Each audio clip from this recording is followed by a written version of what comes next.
Arahato Samma Sambuddhassa Namo Tassa Bhagavato Arahato Samma Sambuddhassa Namo Tassa Bhagavato Arahato Samma Sambuddhassa.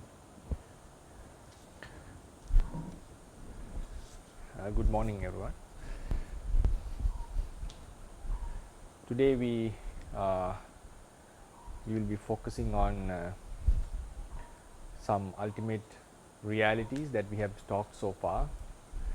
Till now we discussed about the idea of ultimacy, then the characteristics of the ultimate realities, like we divided everything into two groups, the ultimacy like Paramatha into conditioned and unconditioned. And under the conditioned category, we named four groups: Paramatthadhammas, Upadino Dhamma, Paramatthadjatika, and Anupanna Dhamma. And on the unconditioned group, there were 5 types of nirvana. Then apart from them is the concepts we call the panyati. And then also in between we shall discuss some points like the 3 characteristics, the 10 anishpanna rupas, and so forth. So far we have discussed some basic characteristics of Paramatthadhammas. So far, Paramatthadhammas. And today we shall start a brief explanation. It's not a detailed one, a brief explanation about what are these ultimate realities. Because otherwise, if someone is new to this Theravada Buddhism, just mentioning about the ultimate realities without mentioning who they are would lead to some confusion, or it may be a daunting task to understand what actually they means. Therefore, I have decided to give some brief explanations about the chitta, about the cetasikas, about the rupas, and then move on to the other conditioned ultimate states such as upadino dhamma and so forth. The biggest challenge for a newcomer to this arena of Buddhism would be these Pali terms, because I'll be using, most of the time I'll be using exactly the Pali terms, because that what I understood was the translation would lead to can give more troubles long term. It would be much easier if we can keep with the Pali terms. Maybe they're just 1 or 2 words, but when we translate some words, like for instance Upadino Dhamma, there can be I think the scholars would have invented a good word for that, but to get the idea, it's a explanation that needs 1 or 2 sentences. So rather than giving them the English translation, I think in long term it would be beneficial if we can keep with the Pali terms. So that's why I'm using these Pali terms, but with the repetition during this course, which will run for 20 days as this according to this session, I'll be repeating the similar Pali words again and again, so that would also help many to memorize them, or to for them to stick in their minds. So if we move on to explain a revision, like a brief revision of what we have done so far. So we divided the entire thing, what it really exists, as Paramatha, and it was divided into 2 groups: Sankhata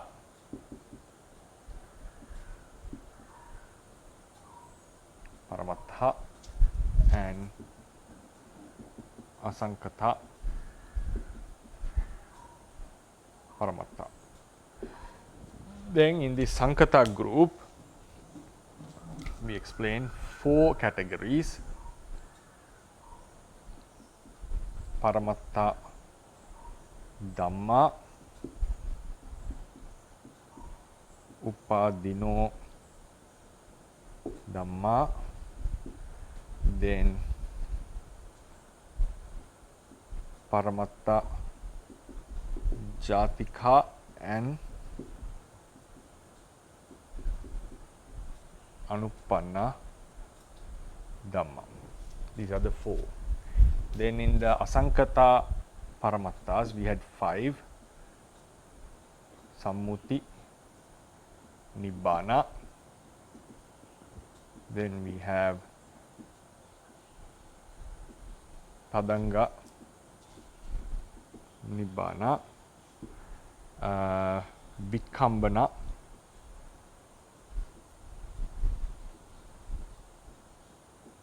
Nibbana, then we have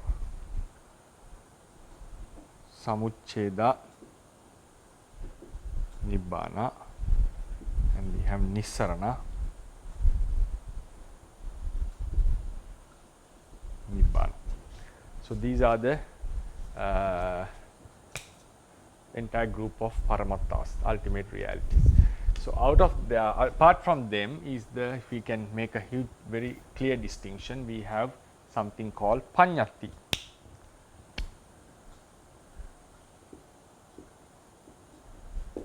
Panyati are concepts. So when we say concepts, like sometimes it refers to ideas, like about the life or the world. Sometimes we have viewpoints, sometimes we have explanations. They may also all be concepts. But in Buddhism, when we say concepts, we do include such viewpoints about the life. Those thoughts, like those ideas that we have, also can be said as concepts. But mainly here what we refer is looking into the ultimate realities, cognizing the ultimate realities, which we will be explaining from today onwards in what they are. So the mind started to synthesize or create, construct a new object or one object based on the realities. So that created object the mind cognizes is called the concept. Then in between these 2 categories, like Paramattha and concepts, because I'll just draw a broken line, because to show that this group belongs to this side, this group belongs to this side, we have things called 3 characteristics, Tilakkana. I think you have heard about impermanence, the nature of bringing suffering, the non-selfness, Tilakkana, Anicca, Dukkha, Anatta, which is very famous in Buddhist teachings. So that is 3 characteristics. 3 characteristics of realities are not ultimate, exactly not ultimate, and they are not concepts. They are something which stand in between. In between means they are connected to ultimate realities, but exactly they are not realities. Then we have another 10 called Anippanna Rupas. Today we will start this lesson. In this we find Nama and Rura, matter and mind and matter both. So there are certain types of qualities of Rupas which we will discuss later that does not fit into this group. Then we also have some Paccaya Sati we call, right? We will be discussing them in future lectures. So even they seems to be very new, don't worry about them. We shall be discussing them one by one. So these are some other things that does not exactly fit into this group, but are related with the ultimate natures. Paccaya Sati means certain forces of conditions. And then we also have something called gati. Gati means the existence. Existence is threefold, can be explained as threefold. One part, one aspect of gati, and then we have the space. Right? In Pali we call it akasa, ajatakasa. Anyway, I'll just write it as space because it's easy to understand. So these are the things that are not exactly Panyati but fit into this group.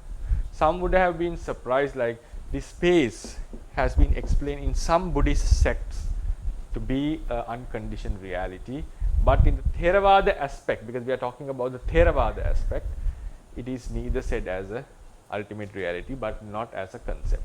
So this is the entire chart of the what really exists, or how the Theravadians look into the world. So during these lectures we will be discussing about each and every aspect of this chart. So this is like these 20 lectures is like an introduction to what the fundamentals of the Theravada teachings. So these are the aspects that we are covering in these lectures. So far we introduced the characteristics of Paramattha, and we introduced the characteristics of conditioned realities, and then we moved on to Paramatthadhamma, and today we are going to start what they are. And there was some were suggesting that I better distributed a handout about what we have so far discussed. Actually, I have written them into, already made them into a book, like already made the handouts, because this is the second time that I do this course. But thing was, I had to do some revision and corrections on the previous handouts, and also I am conducting the same course in Sinhala language 5 days per week. So therefore I am translating those handouts into Sinhalese, and I had some difficulties in finding time to revise them, but I am hopefully I will be able to distribute a complete handout by next week about all the 20 courses, all the entire handout for the all these courses. I am hopefully to be able to distribute by next week. So then everyone has something on their hands while we explain this. I know that if someone is a newcomer, these lessons will be somewhat difficult to grab, because they are most of these terms will be new to the vocabulary. The concept is, the idea is something new to our minds. So the thing I had some difficulties in finding time to completely revise the handouts that I have so far written. So if we have that in a handout, all the lectures, you can the listeners can prepare in advance even, and before we get into the lectures. So now so far what we have discussed, what is Paramattha? Paramattha means, if I just give a very briefly, Paramattha means the meaning is the existing nature of something that can be found. Panyatis are not existing natures. These things cannot be found in the ultimate sense. These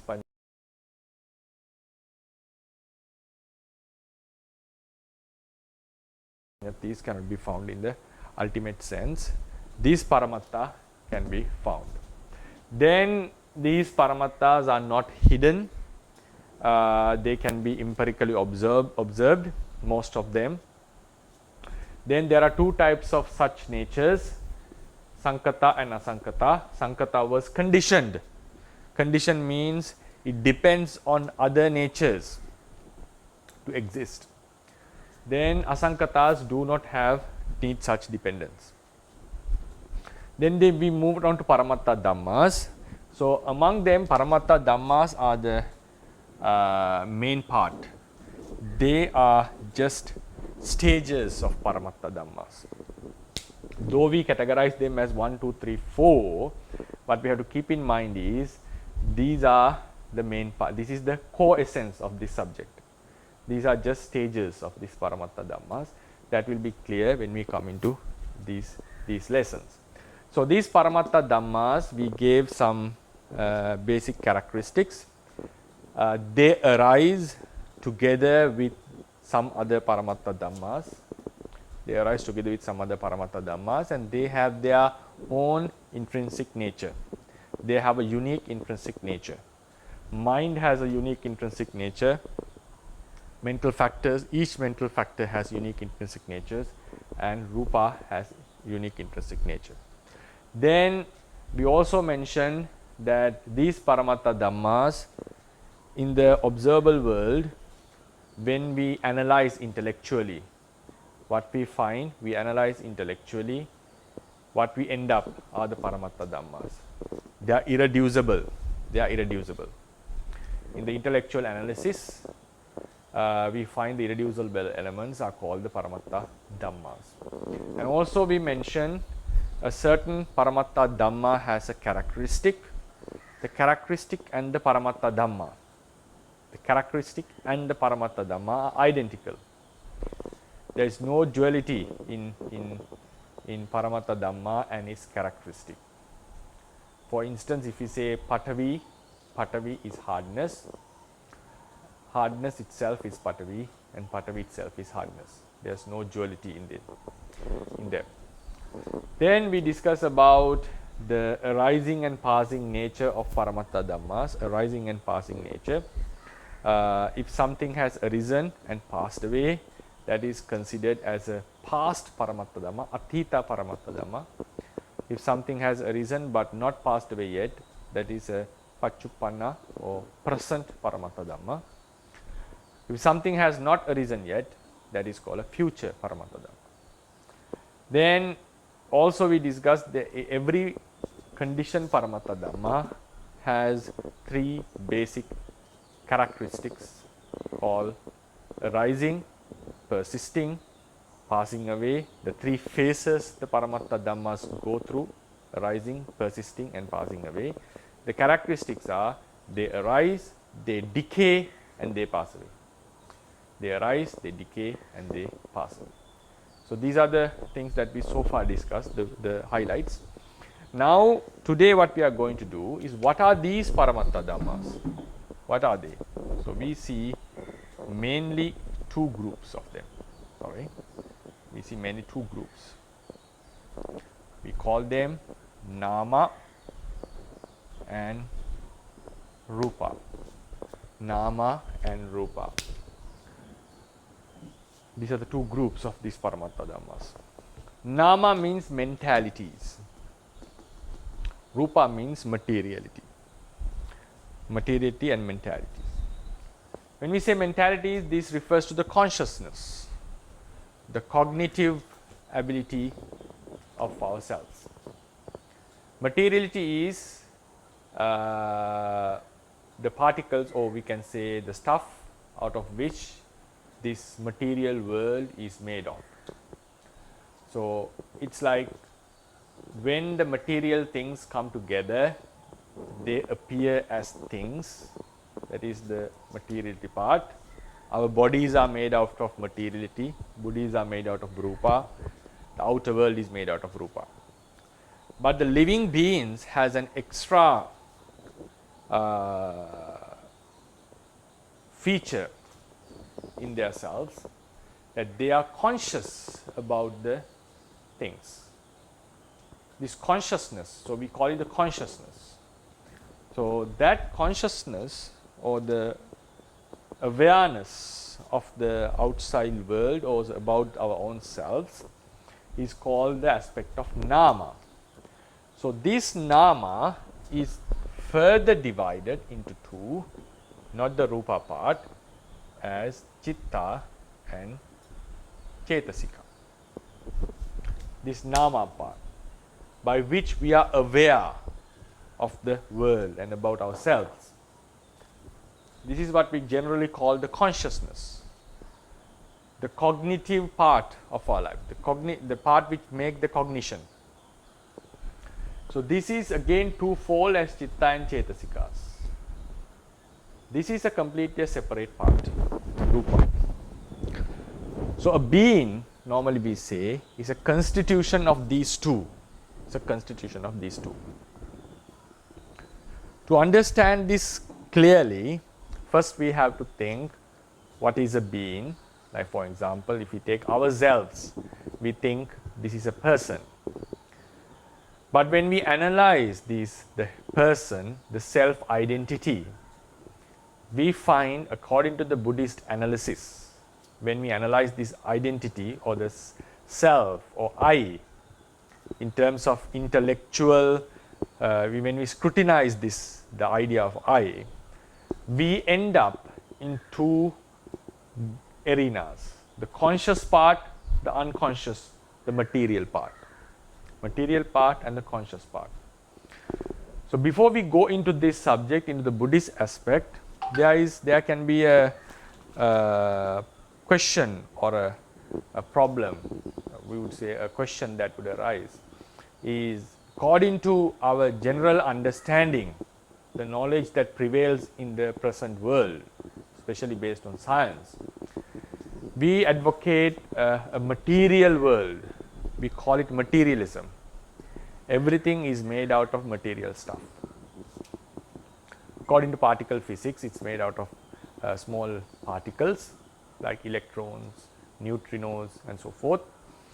And also our conscious ability, the ability to cognize, the ability to think, the ability to make decisions is attributed to the neurons of our brain and also to the spinal cord. So together the spinal cord and the brain constitute the neurosystem. So with that, a being is aware of the world. So the greatest challenge someone may have is to understand, distinguish what is nama and what is rupa, because according to some, the entire thing is a functioning of rupa. I have heard of one person who was really interested in Abhidhamma, about the chittas and chetasikas, which we are going to explain in brief, start the explanation. It will run for few lectures. What is this chitta, what are these chetasika, and what are these rupa? So before we go into that, as an introduction, so that person was reluctant to, he was very happy with the Abhidhamma analysis, the teachings, but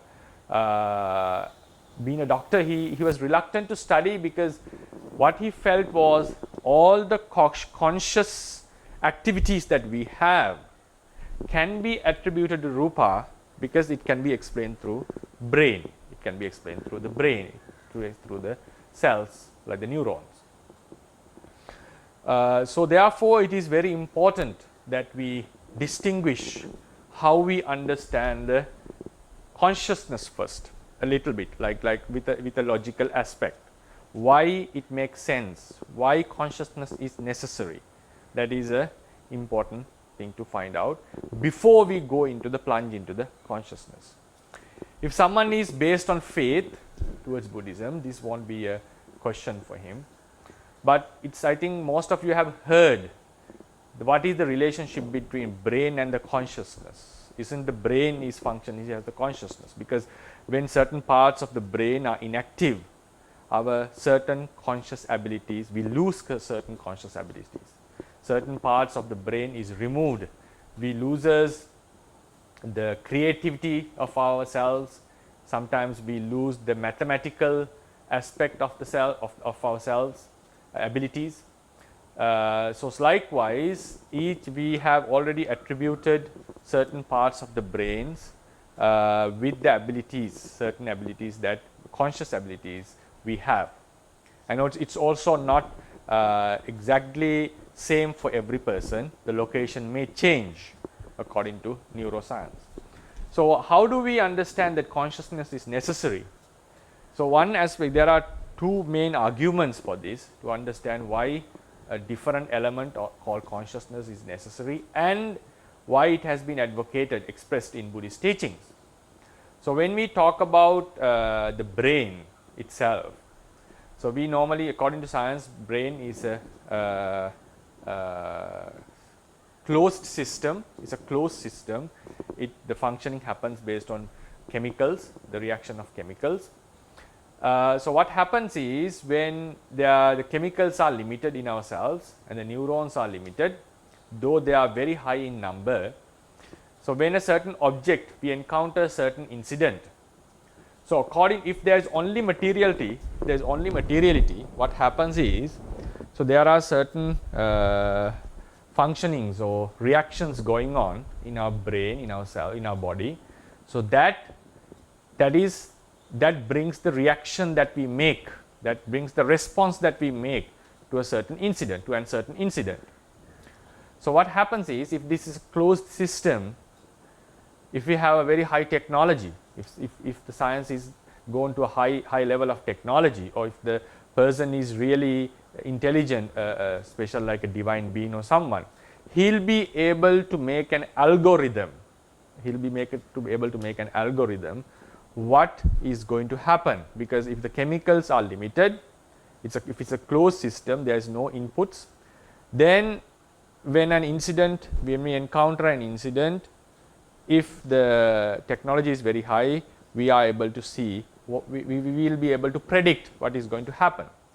Because in the material world, it has been proven, except in the quantum level, it is a normal fact that we are able to predict what would happen. That is called causality. The functions of materiality is always based on prior incidents. It's also always based on prior incidents. Even in quantum mechanics, we are able to see the range where the things can exist. So therefore, if we talk about the consciousness, it's a very huge matter, even among the scientists. If we talk about the consciousness based on rupa only, matter only, what happens? All our decisions are already determined. Because to the level of it was like someone would respond by hitting someone to a certain thing, because the level of chemicals was based on the level of the chemicals that he had in his brain at that moment, the response came according to that level. So it means his decision was inevitable. It was not possible that he could change that decision, because it's only materiality is existing. So therefore, we lose the idea of free will. There will be no free will if it is just material stuff. And then the next thing is the conscious experience that we have, the conscious experience. Like when I'm talking, I have my own experience of looking into this camera, looking into thinking about what others would think, trying to imagine how the audience would understand what I say. So there's a lot of thinking going on at this moment, which is not plausible to attribute to the material thing. So therefore, the conscious experience is another important factor that cannot be explained entirely with material thing. How much experiments we do in the brain, always we are explaining the mechanism, not the conscious experience itself. The conscious experience itself is a completely different thing from materiality. So therefore, these are the questions that the brain science is still struggling to find out. So personally, I feel, and also some scientists or philosophers feel, that it is impossible that this thing can be explained with material thing. Because when you lose the free will, the final point I want to express is, when we don't have the free will, we lose the responsibility of our actions. Because it's not that it's not that we have done the action, it's just an outcome of the material mechanism. So then, but what happens is, it's going to lead to huge problems, because our legal system, politics, laws, everything is based on the free will. Because why we punish someone for his wrongdoings, the underlying philosophy that he would have acted responsibly and he would have not done that. He would have controlled himself. For his irresponsibility that we punish someone. So therefore, the entire world, the general conscious is that everyone has a free will. So therefore, before we do a certain action, there were stimuli to do that action, but always there was a possibility that I could have prevented it. There's always a possibility. The possibility of could have prevented, could have not done it, shows that there is always yes and no possibility already existed. And that cannot be explained just with chemical reactions. Therefore, we advocate a separate element, a completely separate element from rupa. So the necessity is, since we have free will, since we have responsibilities in ourselves, since we have a special experience, the conscious experience that is different from the material stuff, it means there is some kind of a special element that cannot be boiled down or that cannot be reduced into the material thing. So that immaterial, we call immaterial, which is different from the material arena realm, is called nama. This is the consciousness. So this consciousness in Buddhist teachings have two main aspects. Now we are going into that, two main aspects. Before that, we also need to explain, even though rupa is a completely different sphere or a realm from consciousness, but the consciousness greatly depend on this part of the body. That also we have to understand. It greatly depend on this part. Now I go into the Theravada tradition. So in the Theravada tradition, it says that nama has an influence of rupa. Rupa is this body. This body has a great influence to this conscious experience. It has a great influence to this conscious experience. But it has not explained how the brain affects the consciousness. It has not detailed explanations on that. Brain is just a mere body part that should be considered as repulsive according to the Theravadians. Brain is just a repulsive body part which is an object of the Asubha Bhavana. Its contribution to the consciousness is not expressed. But the connection of rupa to the nama is greatly expressed. For example, there is according to the philosophy, there is something like two types of bile. Just to give a hint on that idea, bile we call pitta, in Sinhalese pittang,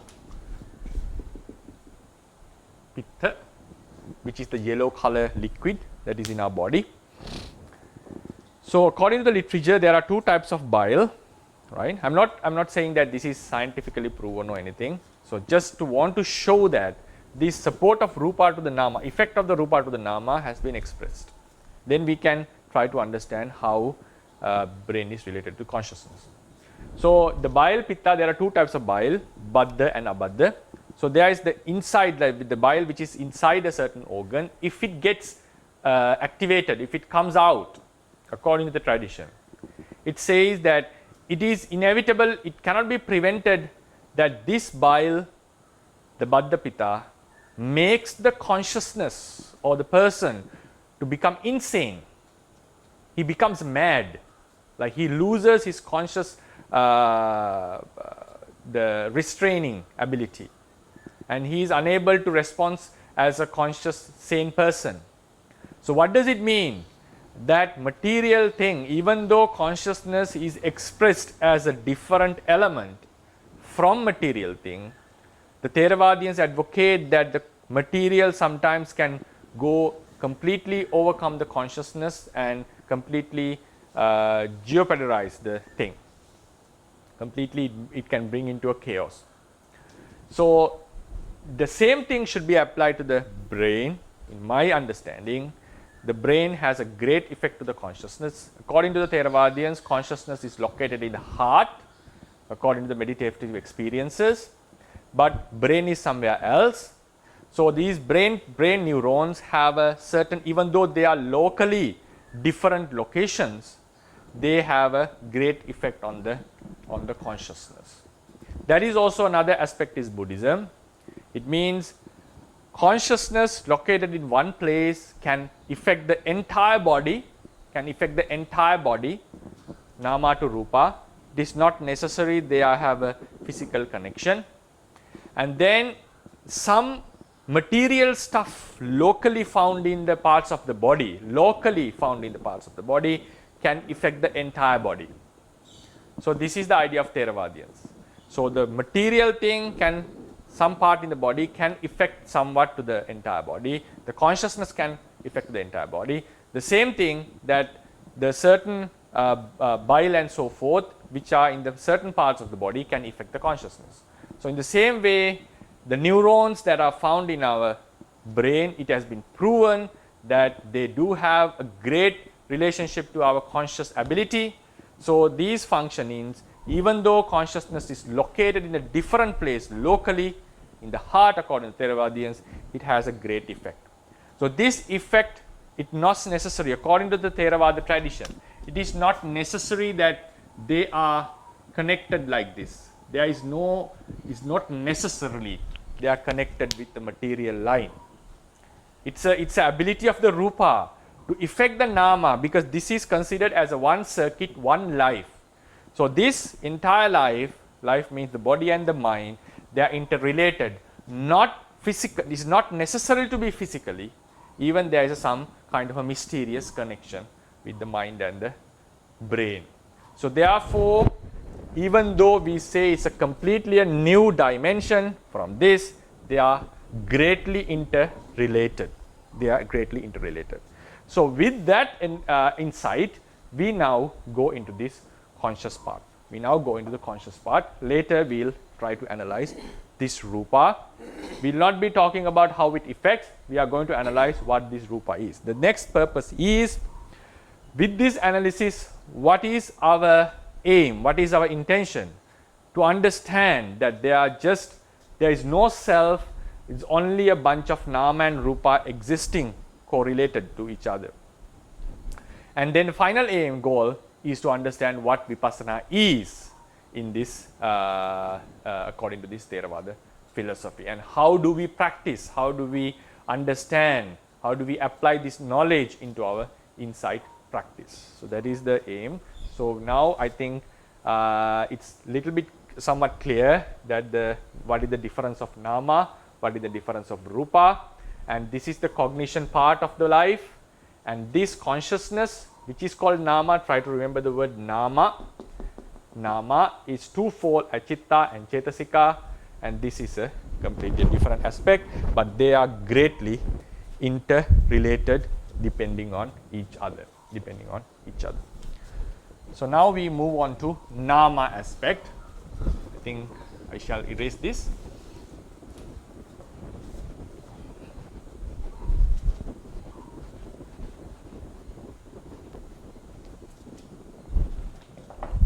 Nama.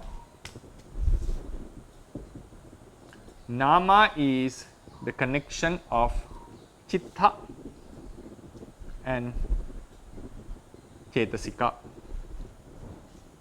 Chitta, another word for chitta is vijnana. Another word is mano. Another is manasa. So there are 11 synonyms that we can find in our literature, in Dhamma Sangani, for this thing. There can be more synonyms according to sutras, but according to the Abhidhamma explanations, we have 11 words. Cetasikas we normally translate as mental factors. So how do we understand these two? In reality, chitta, these are synonyms, right? These are not categories, these are synonyms, same thing. So chitta and cetasika, they exist together. So there are two types of coexisting. We also mentioned nama and rupa, the consciousness and the material thing, are interdepending. When the consciousness disappears, rupa starts to decay or rotten. Rupa starts to decay or rotten. When the rupa is greatly affected or injured or damaged, we normally say killed, like something physical adversities come to our body that are not bearable anymore. So what happens? Consciousness cannot sustain on that body. When the consciousness disappears, sometimes we say as departs. When we say departing, it gives a self idea like a bird flying from a tree to tree. Buddhism doesn't advocate such an idea, but some Buddhist sects talk about something called antarabhava, a life in between, but the Theravadians do not accept this. So if the consciousness disappears and appears in another place as a new life, this body starts to rotten. It cannot sustain.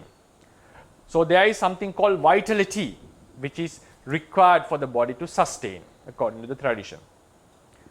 Then if the body is greatly affected, the consciousness cannot last any longer.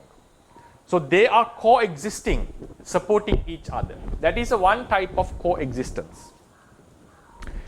Now the coexistence of chitta and cetasika is more mutual than this. They have a more intimate relationship than the nama and rupa coexistence. So nama and rupa also exist together. The nama has two aspects. There is another two elements existing together. So they are mixed with each other. They are mixed with each other. Later on we find in the rupa also there are few elements existing together. In the rupas also they are existing together. If you remember, in the first lecture I mentioned, what we have is rupa clusters, the material clusters and the mental clusters, right? Material clusters and mental clusters. Material clusters were coined as rupa kalapa. Mental clusters were coined as, named as chittupada, So in this chittupada, we have two aspects, chitta and cetasikas. So there were some questions about how do we distinguish these two. This is a very basic thing. So before we go in detail about the chittas, we have to have a clear understanding, the distinction between these two. There's a striking distinction when we think intellectually. But in practicality, we find them always together. They are inseparable. Practically inseparable. Intellectually, they are separable. We can observe a distinct, striking difference in them. So how do we understand this? So we'll first focus on chitta or vijnana, whatever it is, whatever the word it is. So how do we explain chitta or vijnana? For that, we need to think about the object. Object is called Aramana. In Pali, Aramana. What is an Aramana? In the conscious experience, think about the conscious experience that we have. We are aware of something. Consciousness means being aware of something. Can be something outside or can be something inside. This awareness. So awareness is always about something. Awareness is always about something. The content of the awareness, the content means what the awareness itself is a one aspect. Awareness itself is a one aspect which cannot be explained materially. That's why we needed a separate element called consciousness. Then it is aware about something. It's aware about something. In the beginning, it is very difficult to distinguish this difference, this duality. In Buddhism, we talk about nama rupa duality. Then this nama, consciousness, is aware of Aramana. This is not a coexisting. This is not a coexistence. This is the awareness of something. Awareness of something. That is the ability of the consciousness. That is the ability of Nama to be aware of something. The thing which is aware of is not Nama. Nama is not this. The conscious experience is one thing.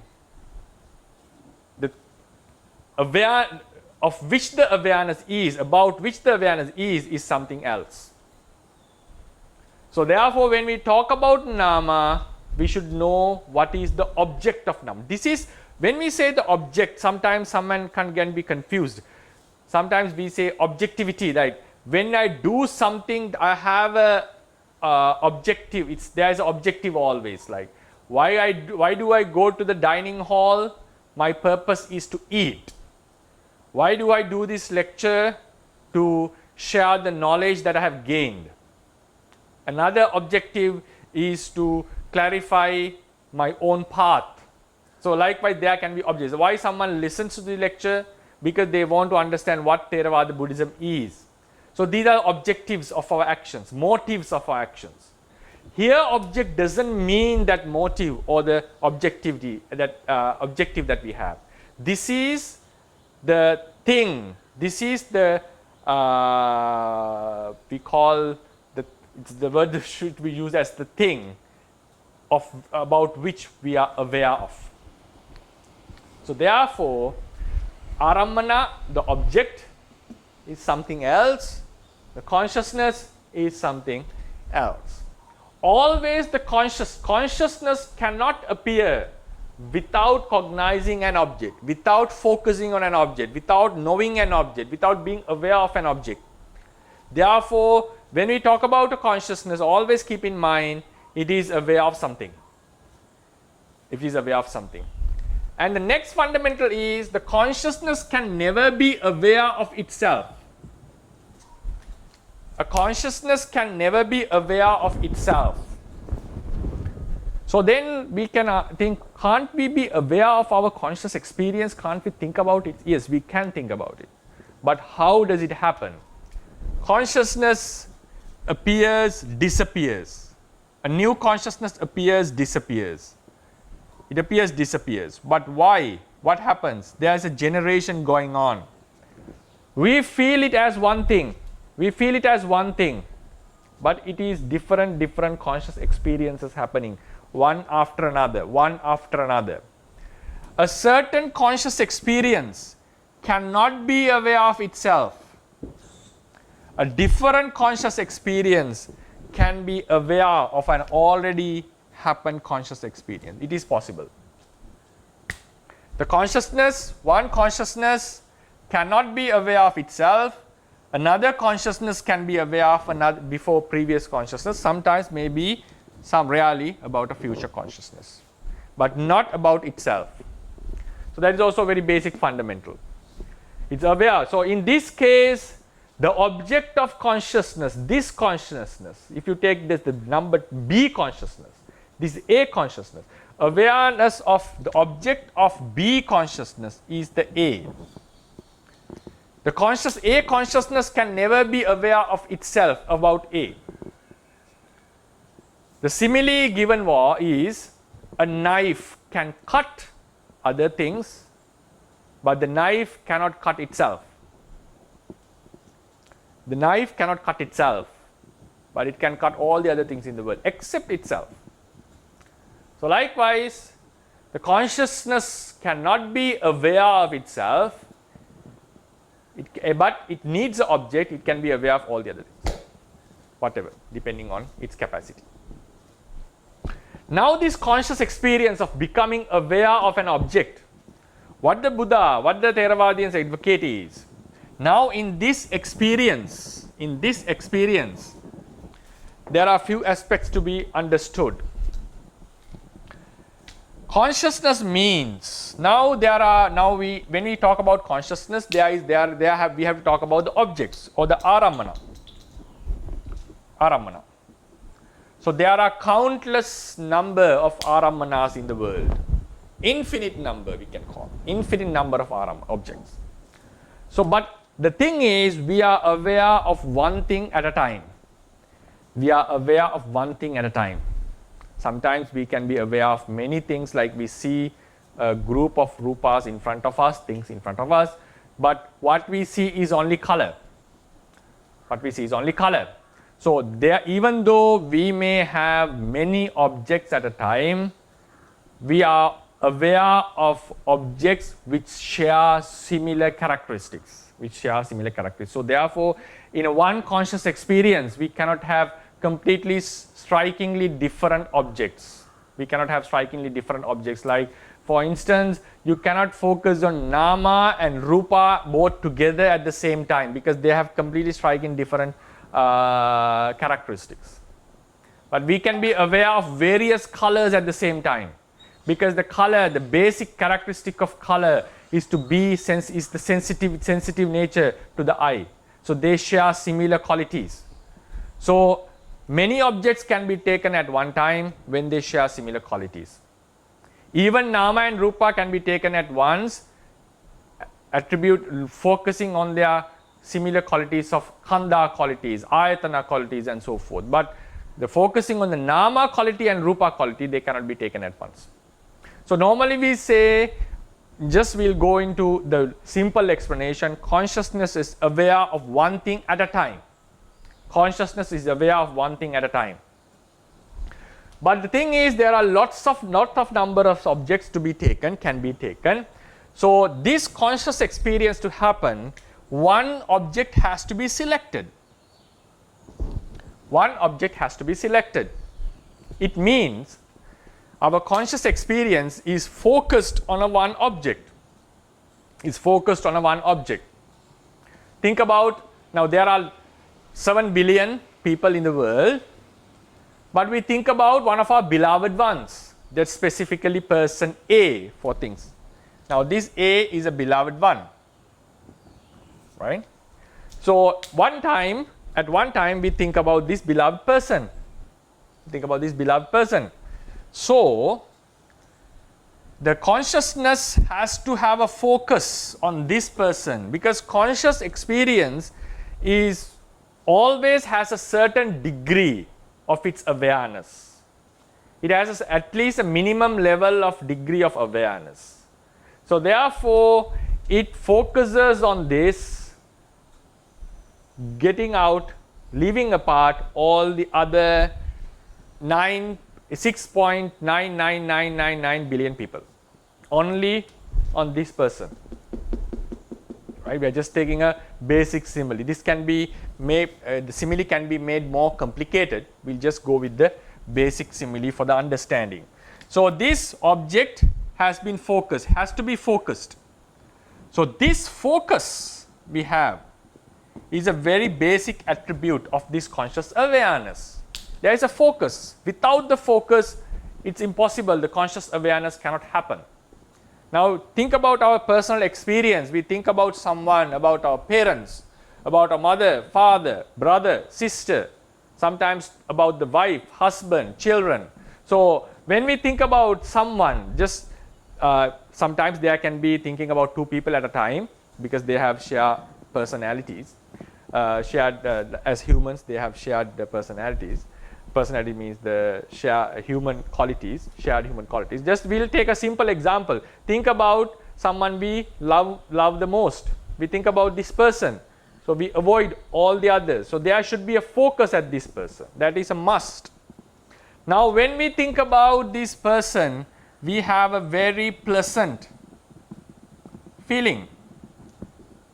We have a very pleasant feeling that we can feel, that we can experience. Why is that? Think about a very unpleasant enemy.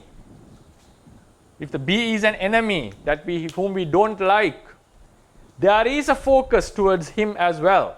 When we think about this person, there is a focus, but with an unpleasant feeling.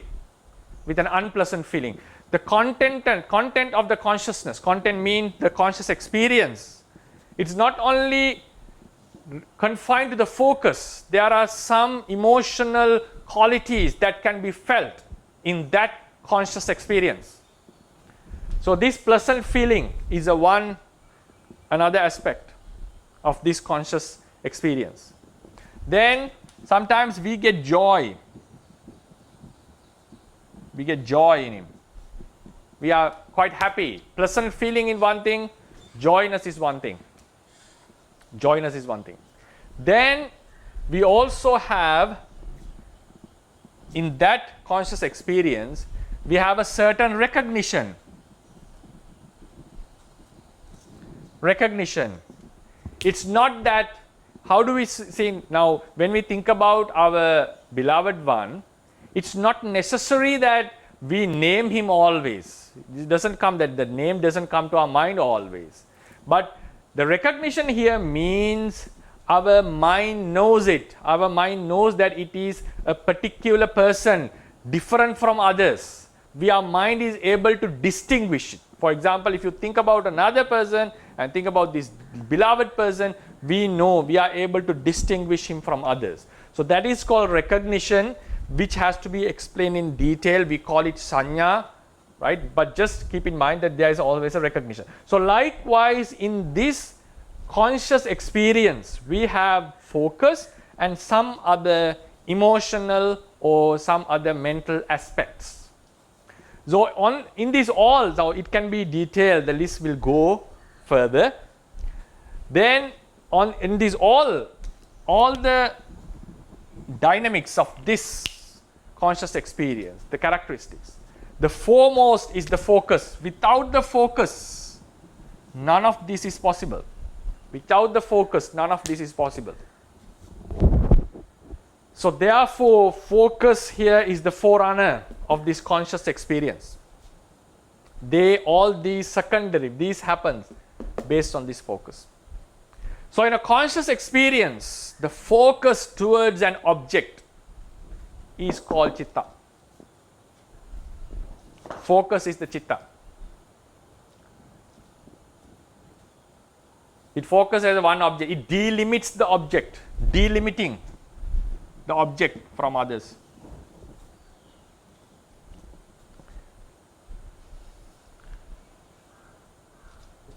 And this acts as the surface for other mental aspects to function. All the other things, that the characteristics that we can experience in this conscious experience, that we can observe in this conscious experience, are called cetasikas.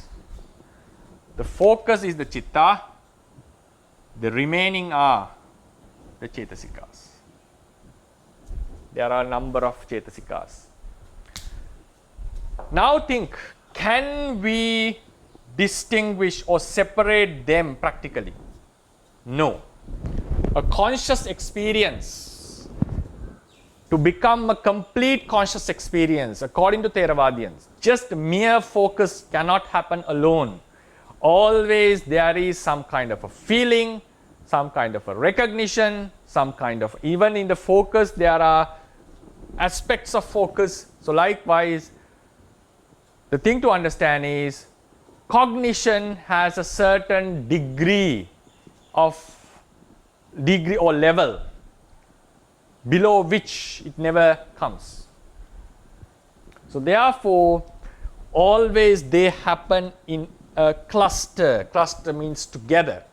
So that's why we say citta and cetasika happens together. Citta and cetasika happens together. They are inseparable practically, but intellectually we are able to separate them. We are able to separate them. So there are 52 types of such mental factors. We call them mental factors. We call them mental factors. And one type of a citta, because it's a focus. In terms of focus, every cognition has a focus, and that is the citta. But these mental factors may change based on the cognition that we, according to the object, according to the state of our mind, according to the function of the cognition. Then it becomes very complicated, little bit complicated. What types of cognition, conscious experiences we have, according to the situation, according to the object, according to the state of our mind, according to our mood, it can change.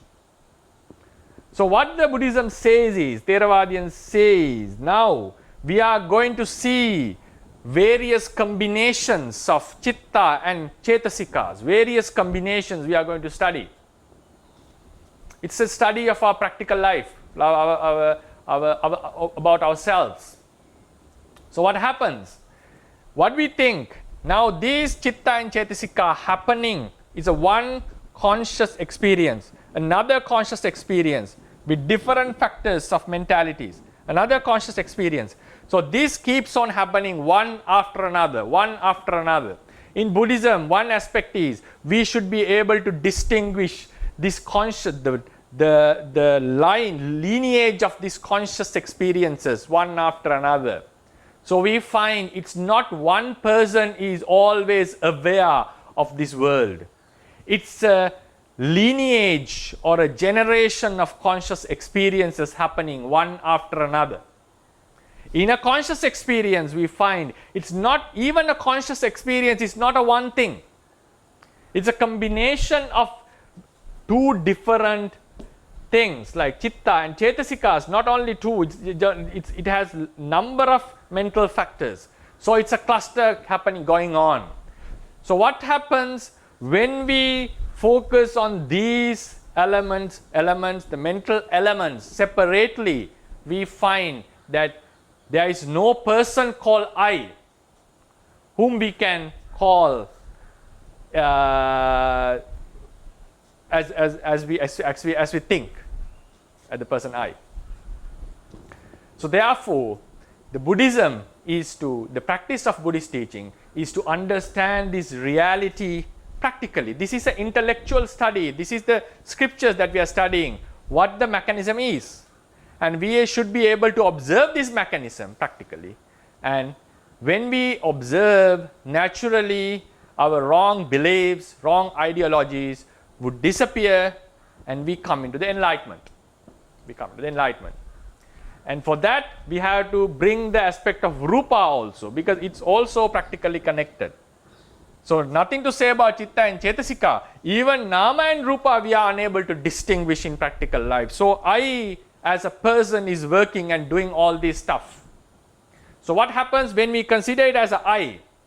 We naturally tend to like it.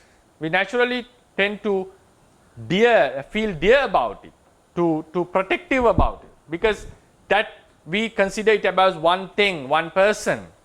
But when we see the duality, the idea of I disappears, because it's not the same thing, but there is still a danger.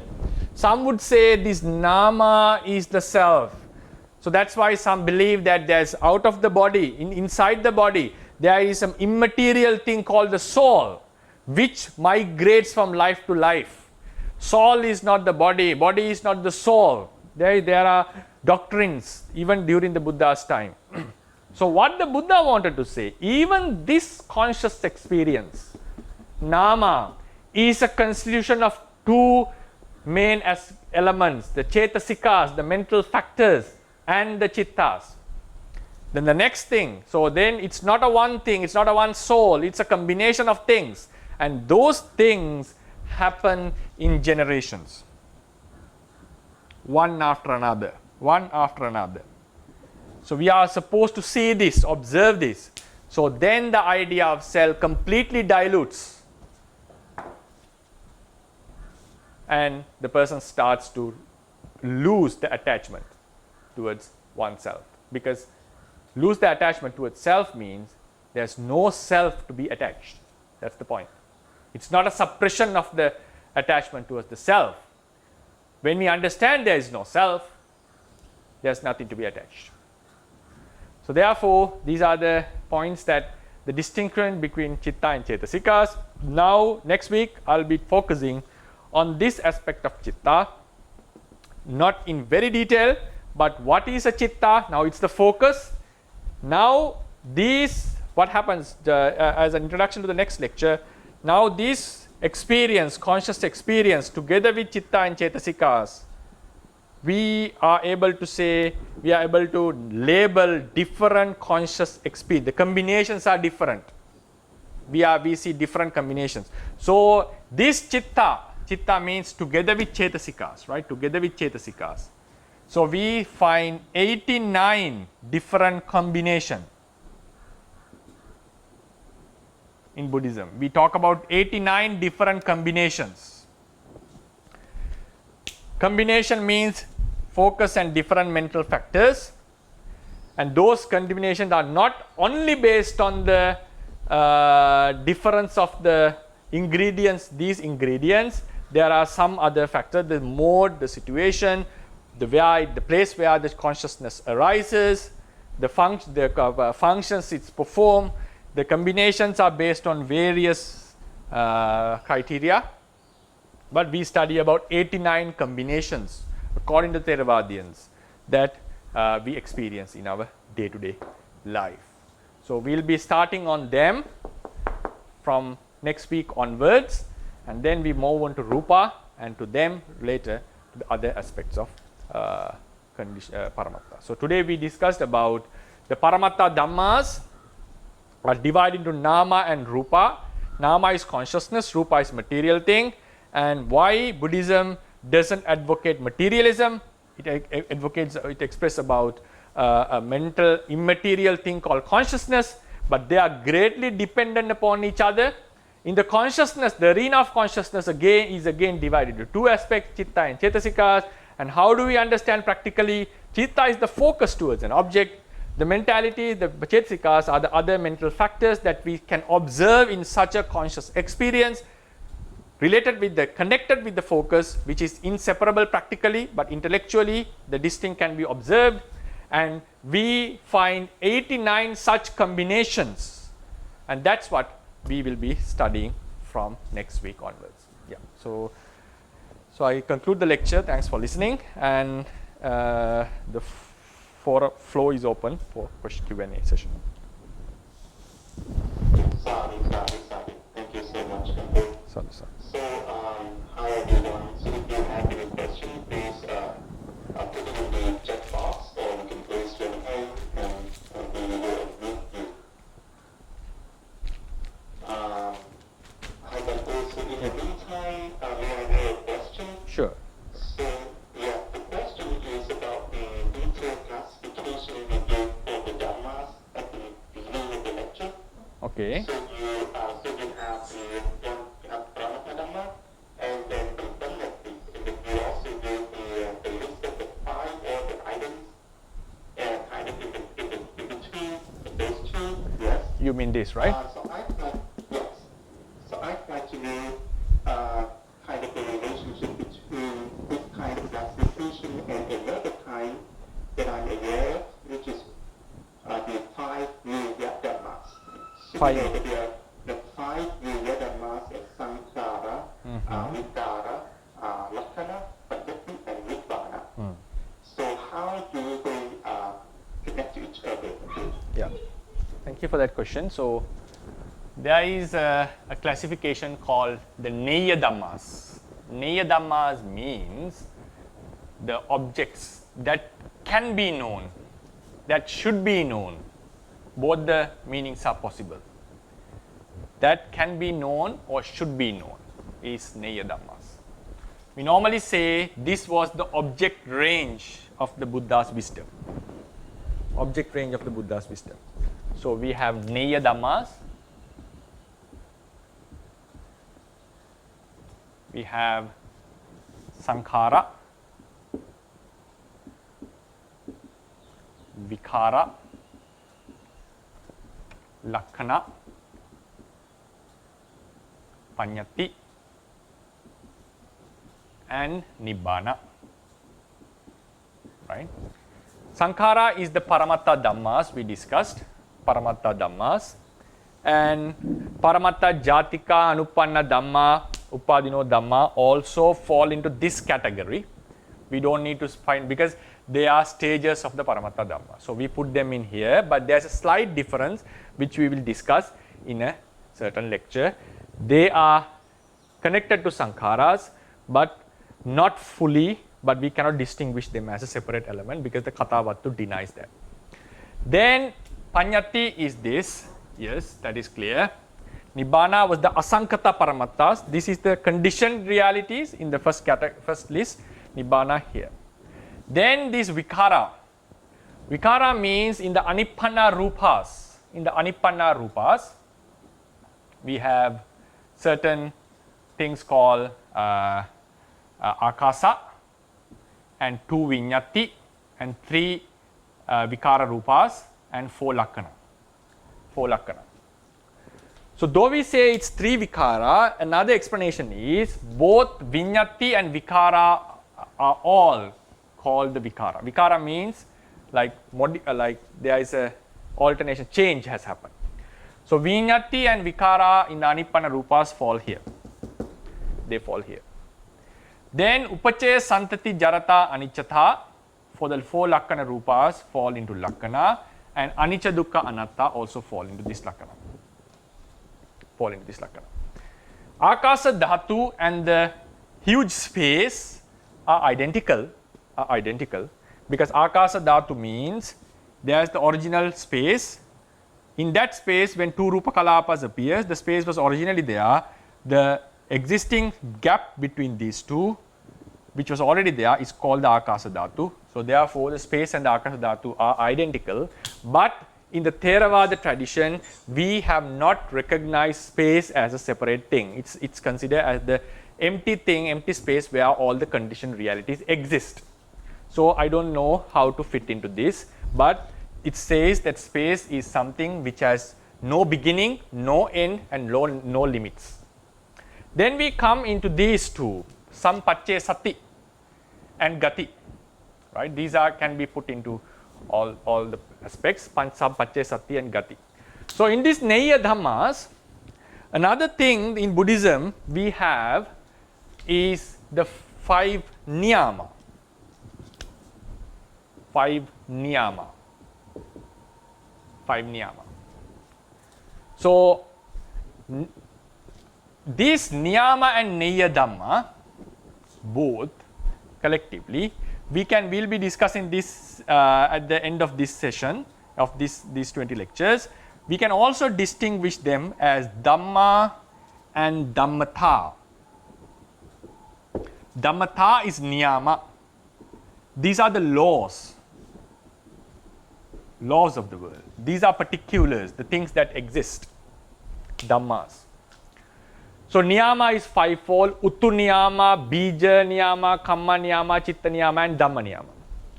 So these Pacce Sati and Gati, Pacce Sati, some Pacce Sati, not all Pacce Sati. What we are talking here is Anantara, Samanantara both, and Asevana and Pakatupanisaya. These are the 3 Pacce forces that I will be discussing. Then Gati is we call it, you can find this in Yoni. If you type this word, Yoni. Yoni is like the species, like the human species, the animal species, and so forth. So that the Theravadians say the Kamma decides the Yoni. Yoni makes the form. Like why every cat have a similar feature? Because it's decided by the Yoni, according to the Theravada. All humans in all the kappas, even they don't have a genetical relationship because the first humans were born spontaneously. So all those have the same human figure. So there is something called some kind of a law which determines the appearance of humans and so forth. We'll be discussing them detailedly. So this Gati and Yoni, we are not talking about the Kammaja, Rupa or Chitta Chetasikas. We are not talking about the land where they are born. This is the third aspect of Gati. So this Gati, we can call Gati, Bhumi, Yoni, all the names. You can find this name in commentaries, Yoni, idea of Mahasiva Thera explained in the commentaries. So this one is more into the Niyamas, Dhamma Niyamas. But when we study, we will find that they also have some kind of a relationship to a Dhamma, very close to Dhamma, not exactly a Dhamma, but they are something floating in between. When we come to that discussion, I think most of you will observe that there is some kind of a floating thing. The floating means it's unable to see and black and white distinction. Paccaya Sati is a Paccaya force, like we are talking about this force of the Paccaya. They are greatly attributed to Sankhara. The Anantara Paccaya is the previous Chitta, Asevana Paccaya is the previous Javana, Pakatupanisaya Paccaya also a previous Chitta. But there is some kind of a force or some kind of an element that remains, supports the following Chittas according to the Pattan Uddesa Deepaning. So it should be attributed as a part of Sankhara, but when you go into the literature, it seems like they also fall into, they are also related with Niyama. So that's why I put them in between, because there cannot be a very clear cut to them. So these two would not fit here. That's true. These two would not fit here, and they are related to certain Niyama. So when we say Neya Dhamma, the things that Buddha knew, these are the laws that Buddha knew. So into this, both all will be fit. Right? Uttu Niyama, we have Bija Niyama, we have Kamma Niyama, Chitta Niyama, and Dhamma Niyama. This is all what Buddhists, now if you take these two, these all can be explained in Buddhism. All that can be explained in Buddhism. But for example, sometimes they overlap. Sometimes they overlap. For example, Tilakkana, this is the three characteristics are called Lakkana here, and also literature advocate them as a Dhamma Niyama. So some parts may overlap, something, but this is how it fits in.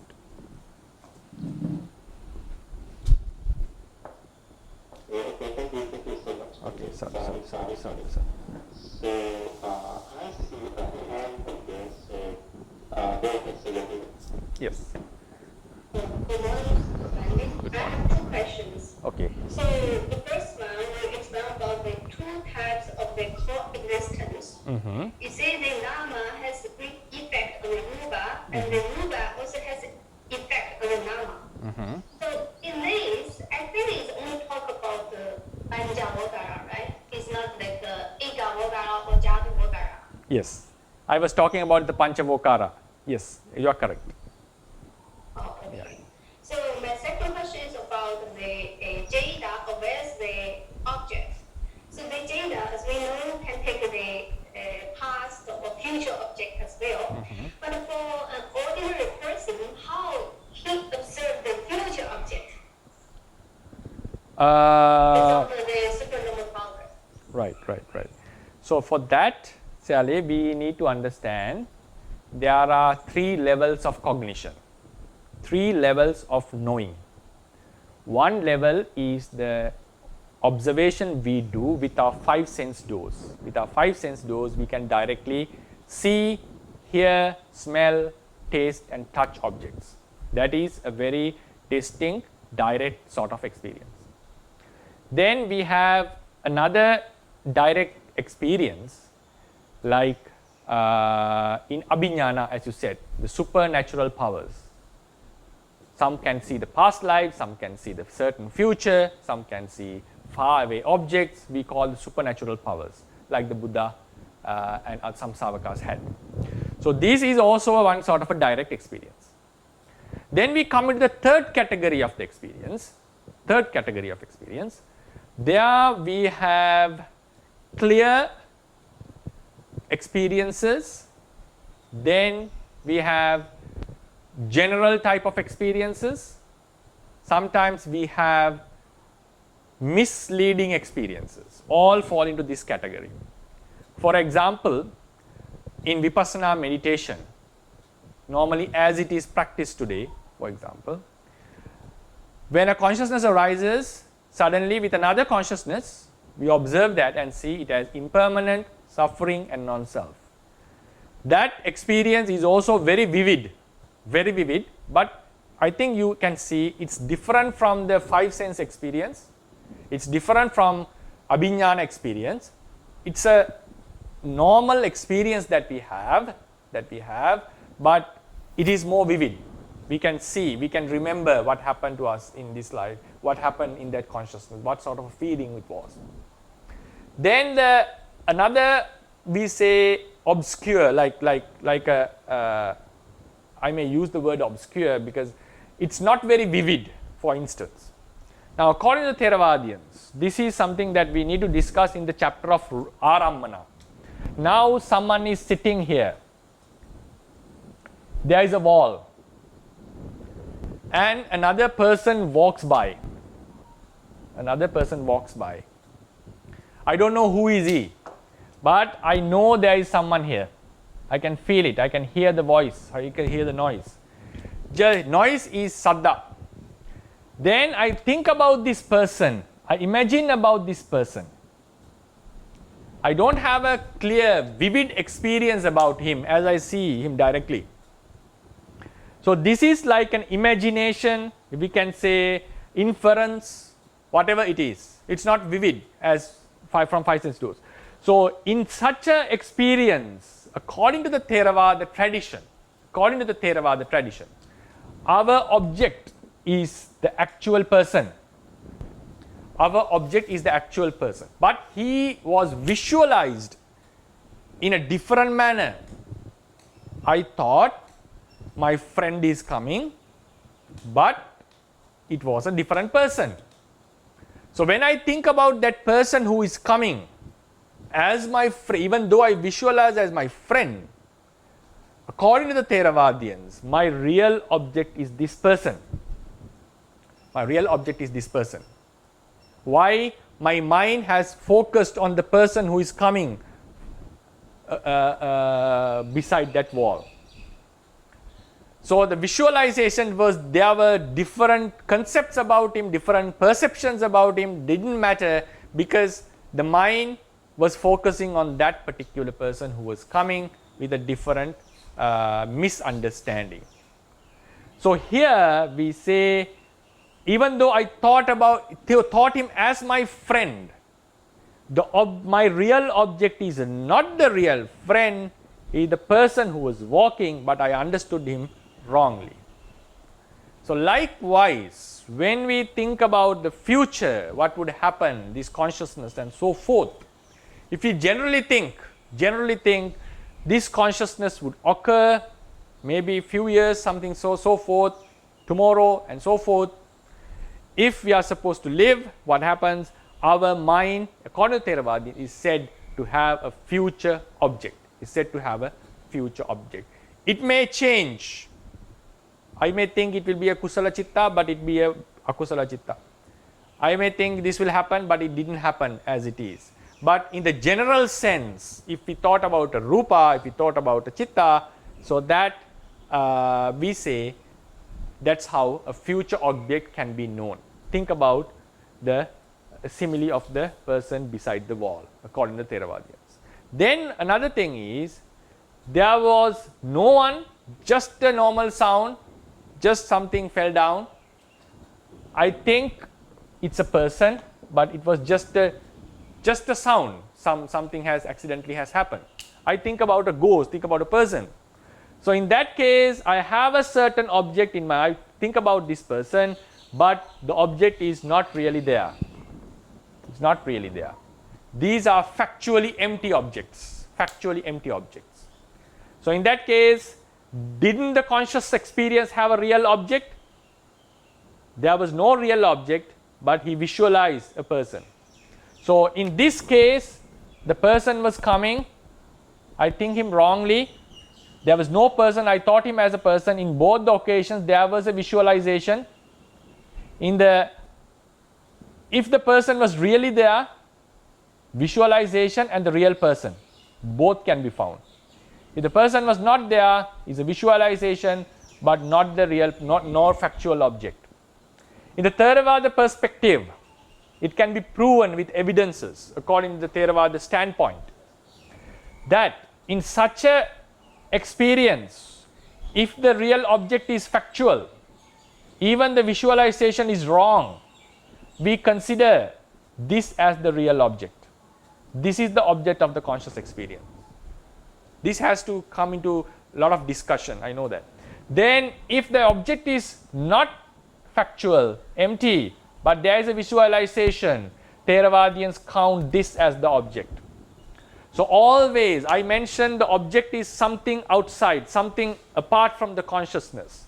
But there is always, in all the cases, some kind of a visualization, I would call it. Visualization is attributed to sanya mainly. Vedana also plays a huge role in it. Sanya and Vedana plays the biggest role in this visualization. So in this visualization means it's not just visualizing something. When someone is coming, I think him as someone, but when he comes to the curtain, I understand he was a different person. So this is what I mean as the visualization. So in all the occasions, there are two aspects of the object. This is considered, because the thing is, why the Theravadians call this the object? When it comes to karma, this is what matters. This is what matters. Because, for example, there is a story in Vinaya. One a group of thieves, killed a group of monks. They want to plunder their stuff. All were killed. Then one of the thieves were regretting about their actions, or maybe because of to get rid of the punishment. I don't know what was the reason. He ordained in the Buddhist dispensation. So he just killed a man. That's all. He didn't have any perception of who was he and anything. Then what happens later on, while he was ordained monk, he got to know among that group of monks whom they killed, there were Arahants. There were fully enlightened beings. Killing an Arahant is considered as an anantariya. It's like he's destined to be born in the hell, and it's the end of the story for him in this life, not in the entire life. It doesn't mean that he cannot do good things. So, and also then Buddha said, one who has killed an Arahant should not be ordained. Accidentally, if he is ordained, he should be disrobed. Same thing for killing matricide, patricide and all this. So what happens? He got to know about him as an Arahant many years later. But the Buddha considered, even though he didn't know he's an Arahant, he had the perception of a normal person. He is responsible of killing an Arahant. So what was the Buddha's idea? Even the visualization idea was wrong, idea was not correct. He has no understanding who he was. The karma is made, karma is counted based on the real qualities of the real object. Therefore, according to the Theravadians, even though there is a visualization, maybe it is misunderstood. The object of the cognition is this. But there is a problem. In some cases, we cognize certain objects, but there is no factual person, factual thing like that. For example, according to Buddhism, a creator. People worship a creator. But according to Buddhism, there is no such object a person who has created and observing the entire world. It's all happening because of laws. So, but still when we visualize or pray to him, there is a visualization in the person. So this conscious experience is not factual according to Buddhism, because there is no thing to be counted as the real God. So in such cases, Theravadians say, still there is an object, that is what you have visualized. But if the object is actually found, we take this as the object. Now think about the future. If the future is going to happen truly, what happened we consider is as this is the object, a future object. If it is not going to happen, it's just a mind idea which is not actual. So this is how I would explain. So for that we need to go into the third aspect of cognition, the general type of cognition. This includes the cognition do you have in Vipassana. This includes the cognition when we think about someone who is beyond our sight, and this also includes the cognition that happens in false beliefs.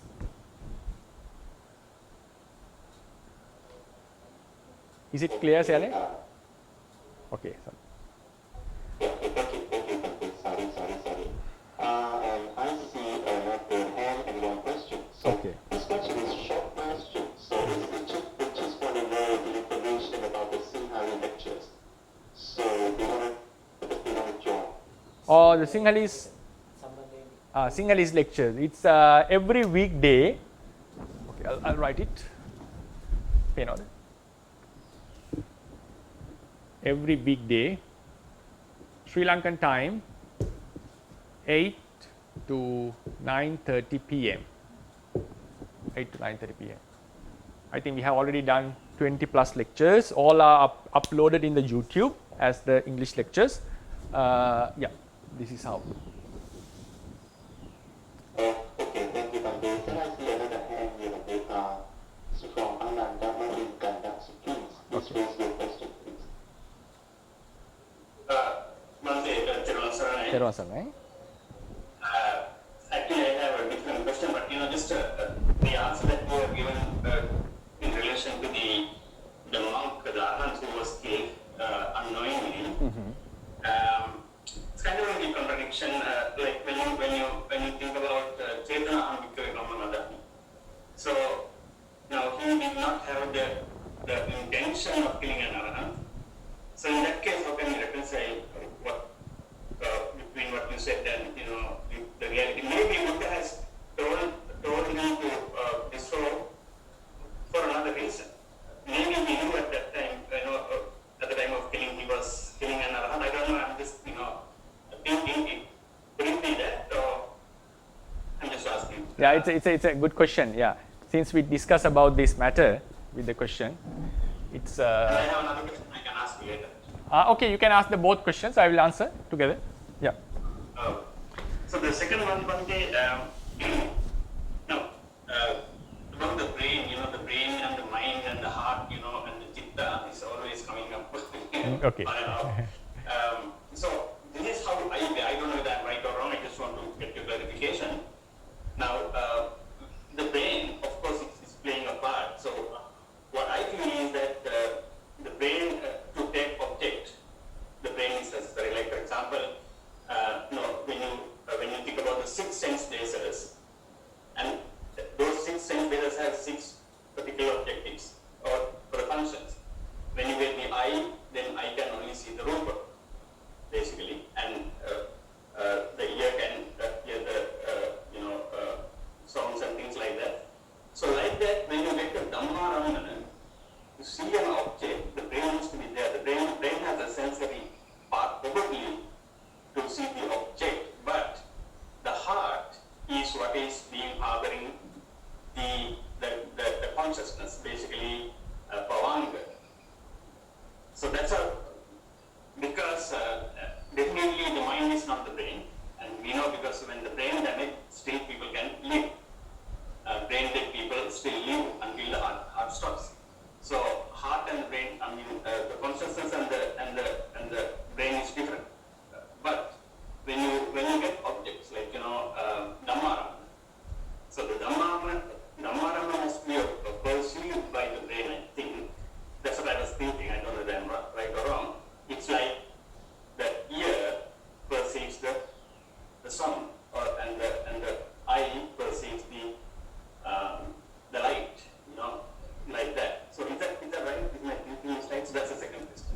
Okay, thank you for your questions, Mr. Ananda. Yeah. First, we'll discuss about the Arahant's case. That the example I gave, he didn't have an idea about he was an Arahant, but later the Buddha recognized him as an Arahanta Ghataka. So he said he is an Arahanta Ghataka, and to expel him from the sasana, not out of no compassion, that was because he is unable to attain any sort of progress in this sasana, and he is destined to be born in the hell of killing an Arahant.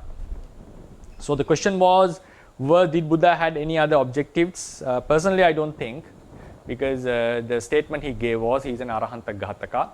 He is a person who has killed the Arahant, and he should not be ordained. The same thing happens For a person who has killed Arahant in lay life and come into the monkhood, he should not be ordained. Someone who has killed the parents should not be ordained.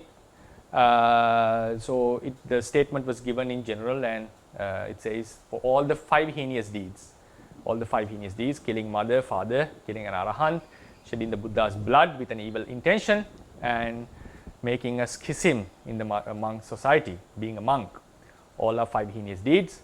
And also seducing a bhikkhuni, all are seducing a bhikkhuni is not an anantariya kamma, but it's a very heavy kamma.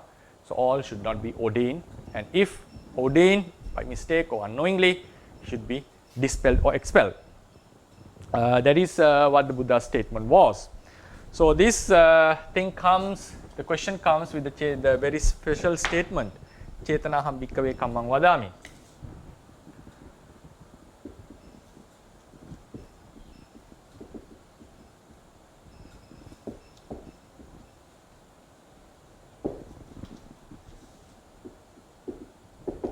Chetanaham bhikkhave kammang vadami. So Chetana is the kamma, Buddha, according to Buddha. Chetana is the kamma, and it's true. Kamma itself is Chetana. But it doesn't cover the entire aspect of the kamma. Kamma is the Chetana, but the nature of the kamma is not only determined exclusively by the Chetana. Why is that? For instance, take a dana. You cannot just give a dana with mind. You can think about giving dana with mind, and there is a story about Tiloka Vijaya, one of the kings in the past, like Bodhisattva, thinking about a dana, like how he imagines about giving a dana. But it's very clear according to the Buddhist dispensation, and according to the Theravada tradition, that was not counted as a pure dana, not counted as an exact dana. That was just the Chetanas were having. He was having some blissful, wholesome thoughts of giving. The generous thoughts were occurring in him. So dana, so something to have a dana, we should have something to offer which belongs to us even, and that which was taken, either temporarily taken as something and then offered to someone. We pluck the flowers from the trees and we offer it to Buddha. So something that should be there to offer, that's why a dana means. And also the amount of thing, like we know, we offer huge amount, like we offer 100,000, 200,000 offerings. The level of the dana depends on our wisdom, that's true. But also the amount we offer plays a huge role. That's why in the Dakkhina Vibhanga Sutta mentioned, dhammena laddhang. So when we think about, for instance, we think about a dana, which is the most common kamma we do. The subjective part, the person, the donor we call, okay, the donor. Sorry. Then the thing which is offered, in the receiver. So there are 3 aspects of dana.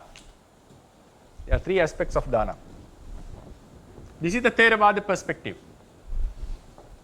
If we take everything is in the mind, like there is no objective reality, that falls into the Yogacara tradition. Because the Yogacharyans understood everything is in the mind. There is no objective reality outside. Theravadians are very clear on that, because I think we discussed on this matter a few lectures ago. You refer to the Puppa Sutta. Buddha mentions there is an impermanent rupa advocated by the wise, and I say that impermanent rupa do exist. Atti bhikkhave aniccang rupang. And he says there is no permanent rupa. So the confusion comes sometimes in the Yogacara aspect, because in the Mahakachayana Gotta Sutta, Buddha mentioned Attiti is one aspect, Natti is a one aspect. It's just using the word Atti and Natti. The Theravadians, and it's when we scrutinize the Sutta, it is very clear. Buddha never advocated that there is no dukkha, because in Kachayana Gotta Sutta, in the Achelaka Kassapa Sutta, Buddha mentioned that dukkha is atti kaccapa kassapa dukkha, because he asked the question, is there is no dukkha? He said yes, there is dukkha, and dukkha is fully equalized with the 5 aggregates in Dhammacakkappavattana Sutta. Pancha upadana khanda is the dukkha. So I think we explained this in lecture number 4, as I remember. Lecture number 4, we gave a detailed explanation. How do we prove as Theravadians that there is an objective reality?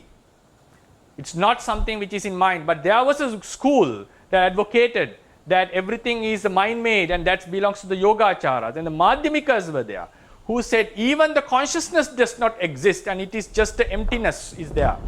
Madhyamikas, how the Nagarjuna's doctrine were interpreted by some scholars interpreted it differently. So according to them, nothing exists. Yogacharas, everything exists on the mind, everything is mind created. Theravadians have objective reality. But they were different from Sarvastivadins, because Theravadians said in objective reality what exists really exists in the Paramatthadhamma level, not in the entire category. Paramatthadhamma level is the Pachuppannas. But the Sarvastivadians said no, past, present and future all exist. This is how the Theravada school, the location of the Theravada school. Theravada school is very clear about an objective reality. The evidence they give is the Puppa Sutta, because there is no sutta in the entire doctrine. There is no sutta in the entire doctrine confirmed that Buddha never says there is no rupa. Buddha never says there is no vedana. Buddha never says there is no sanya. Buddha never says there is no sankara. Buddha never says there is no vijnana. The only thing that can lead to confusion is the Kaccayana Gotta Sutta. Atti is a one end and Nati is a one end, and that sutta is advocating about a self. Life after death, the life stopping at the death. So the consciousness, the self transmigrating or self is destructed at the death. These are two ends, and he teaches the Paticcasamuppada, avidya exists. Avidya because of avidya sankara, because sankara vijnana, this flux is existing, and momentary existence is advocated, is expressed according to the Theravada tradition and the doctrine they have preserved. So that is a one point. So that's why we talk about a receiver, that's why we talk about a thing, that's why we talk about a donor. So because there are ample of evidences to show that Theravadins are talking about the objective reality. So now with this standpoint, how do we explain in the Theravada perspective? This is not the Yogaachara perspective. This is not the Madhyamika perspective. For example, Madhyamikas, one scholar argued that there are 4 reasons that he sees why a reality can never arise. Because arising comes from nothingness to happening. So he made 4 arguments why a reality cannot happen. So there are different doctrines that do explain about such doctrines. But when we come to Theravadians are very clear about an objective reality, and they have an explanation on that. So based on the Theravada teachings, what happens? The receiver is there, a thing is there, a dona is there. That's why if there was no receiver, he has not killed anyone. So Arahant is only in his mind. If there was no receiver, there was no Buddha to receive it. There is no, it means if there is no objective world, everything, this lecture is only in my mind, and I am just a creation of your mind, and all this existence collapses. It becomes a chaos. So without objective reality, the Buddhism, to my understanding, the entire world cannot exist. It's just a delusion going on. So Theravadians have objective reality. Now we come with that. So the donor's side, he has the Chetana, he has the Panya, he has the Saddha, all these qualities in him. Then with the thing that is going to be offered. So Buddha mentioned, if someone offers with full Saddha, believe in karma and result, that karma increases. If less Saddha, less Panya, then karma is becoming lower. So the thing, if that thing, the amount that you offer does matters, because amount is greatly related with Chetana. We offer 10 rupees, we offer 100 rupees, that is a different kind of a donation. Then sometimes the amount is counted relatively about how much you have. Someone who has 1,000 rupees offer 500, someone who have 10,000 rupees offer 500, there is a relatively effect. So that also comes into account, the amount comes into account, the exact amount and how much you offer, compare the ratio, how much it is with your already existing wealth. That also counts into account. Then how it is obtained, the way the thing is obtained is also matters. So Buddha mentioned if it is dhammena laddhang, if it was obtained righteously, the karma is higher. If it is obtained wrongly, the karma, the level, strong strength of the karma reduces. Then the receiver, the part of the receiver, the qualities of the receiver. If he was a virtuous high person who has eradicated defilements, the utmost donation was done. If it was a normal person, the donation, the level of the donation reduces. So all these things does matter when it comes to explain the level of the karma. When it comes to explain the level of the karma, they all matters according to the Buddhist teachings. So if the receiver is not playing the role, for instance, if the receiver is not playing the role, what happens?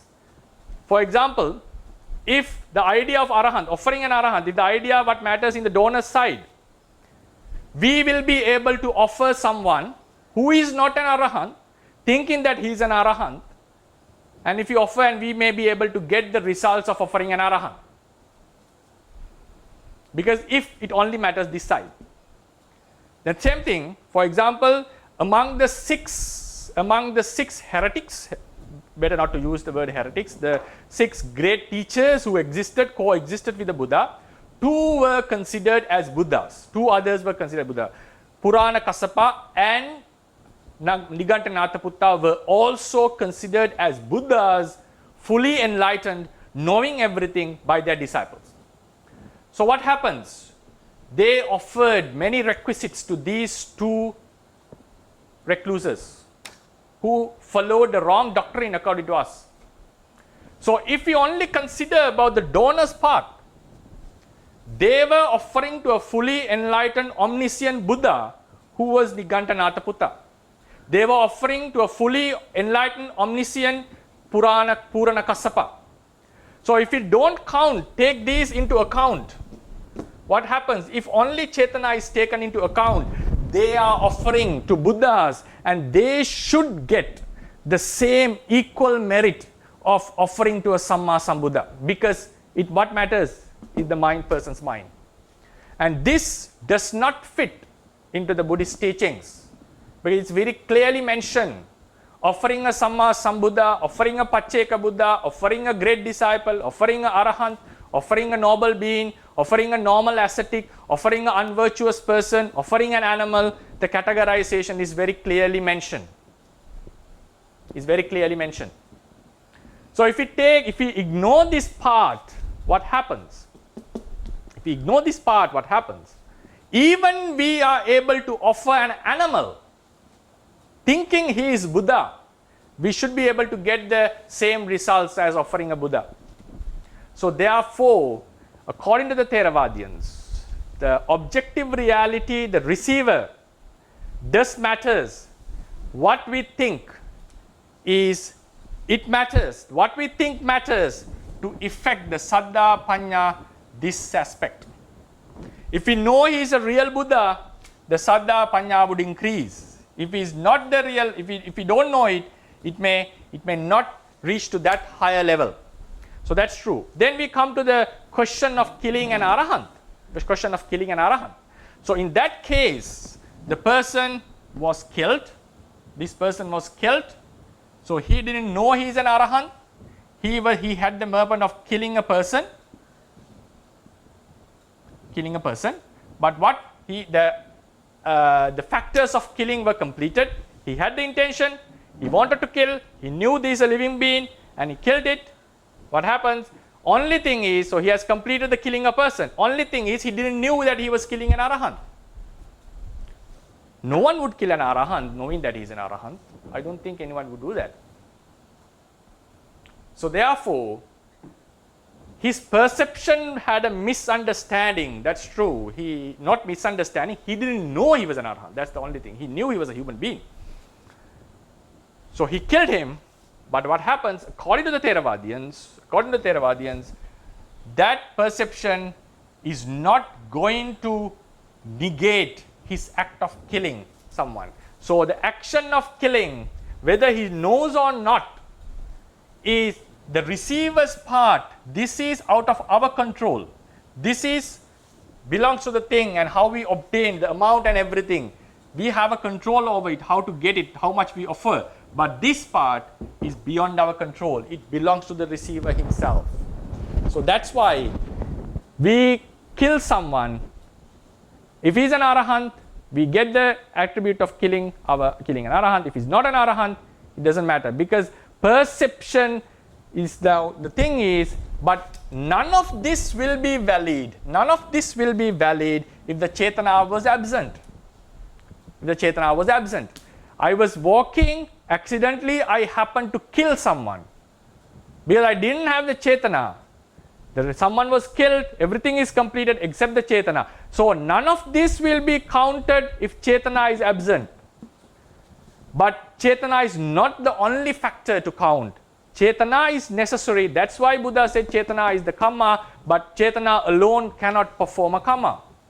But when we talk about a karma, all the aspects, there's many dynamics, all the aspects should be taken into account. So then I'll come, I know there can be a lot of questions on this. We'll take it to a different discussion because time has already passed. A lot of time has passed. So the other question was, what was the other question? I forgot it now. The brain. The brain. So yeah, shall we leave it to another for the next week because the time has greatly passed? Is it okay? Actually, this is a really good explanation of a lot of things you think about it. Actually, thank you so much and you have that explanation. Okay, sadhu. So we'll conclude the lecture because now I think almost 2 hours we have taken today. So wish you all the best, and with this merit, may the Buddha Sasana prevail for a long time, giving all the opportunities for many people to walk upon this path towards liberation. So Buddha Sasanang Chirantithatu, Buddha Sasanang Chirantithatu, Buddha Sasanang Chirantithatu, Sadhu, Sadhu, Sadhu.